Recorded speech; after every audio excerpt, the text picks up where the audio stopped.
рада приветствовать всех на телеканале Миллет. После наступления темноты в Венгрии небо вдруг вспыхнуло впечатляющей, светящейся рябью. Это было очень сильное свечение над Венгрией. Глаз человека редко замечает слабое свечение, но это было легко видно невооруженным глазом.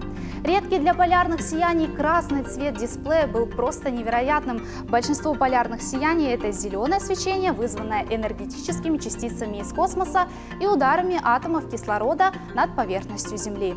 Ну а теперь подробный прогноз погоды в Крыму на 9 декабря. В Евпатории и Черноморском солнце в этот день будет редко показываться из-за облаков. Мелкий дождь, который начнется днем, еще до наступления вечера закончится. На западе весь день плюсовая температура. Утром +7, днем +8, ночью +6, без осадков. На южном берегу Крыма, в Ялте и Алуште облачная погода продержится весь день. Утром ожидается дождь +6, однако после полудня он ослабнет, но будет продолжать идти до позднего вечера. +7, ночью +5. Что ждать на востоке полуострова? Феодосия, Керчь, Судак встретит с пасмурной погодой. Утренний дождь во второй половине дня должен ослабнуть, но к вечеру может вновь набрать силу.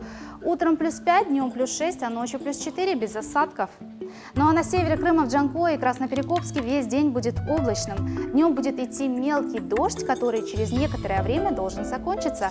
+4, +6, +5. В Севастополе солнце в этот день будет редко показываться из-за облаков. Мелкий дождь будет идти ночью и утром. Днем на какое-то время осадки прекратятся, а вечером могут начаться снова. Утром +7, днем +9, ночью +6. В центре полуострова и в Симферополе немного прохладнее, чем во многих регионах Крыма. И солнце в этот день будет редко показываться из облаков.